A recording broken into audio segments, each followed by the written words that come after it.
Access to Tibet itself for foreign media is very restricted. We have applied for permission. We haven't heard back from the authorities there. But just to give you an idea as to how difficult that access is to gain, we have been there. CNN has been there just twice in the past 10 years. We want to show you a few clips from where we were able to gain access. This is Jaime Flor-Cruz, our Beijing bureau chief, in 2003.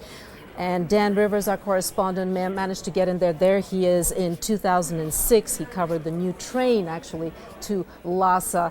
These are old reports. We're trying now, waiting still to get some information on whether we will be getting some access. The sources we're using, anonymous sources that we cannot name for their own safety, they are calling us on cell and landlines, which are still working, especially the landlines when there is electricity. They are on. We're also monitoring Chinese websites and blogs. They've been able to collect bits and pieces from witnesses there in Lhasa on the ground and put them up on the internet. So we've been following that too. But it's very difficult for us to independently confirm some pictures that we have received from advocacy groups and the information that we're monitoring, because we don't have anybody there. Still waiting to see if we're going to be allowed in there.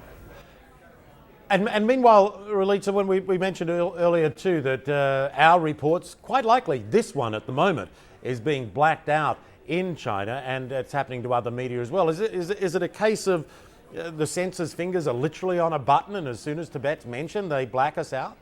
Well, it's interesting that CNN is under an agreement with Chinese authorities to broadcast through a satellite which is controlled, under the control of the Chinese authorities. So what they have done in the past is periodically black out certain pictures, especially of the Dalai Lama or of Tiananmen Square protests, things that they consider negative or things that they don't want the local Chinese to see. So they've been blacked out, ranging. I was talking to Jaime Flor-Cruz, our Beijing bureau chief. He said from 4 seconds to 4 minutes could be blacked out. And that's what's been happening also today. We've been periodically blacked out from time to time, but the broadcasts have been allowed with these intermittent selective blackouts to proceed. And I have here a little clip, a little report from John Voss, our correspondent. They're explaining a little bit more how this works.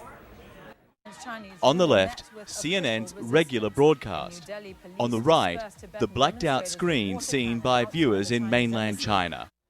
And you see that's exactly what happens between 4 seconds to 4 minutes. It could be blacked out, and as I mentioned, it always has to do with anything about Tibet that is sensitive, specifically pictures of the Dalai Lama, pictures of protests, and that's what has been blacked out today.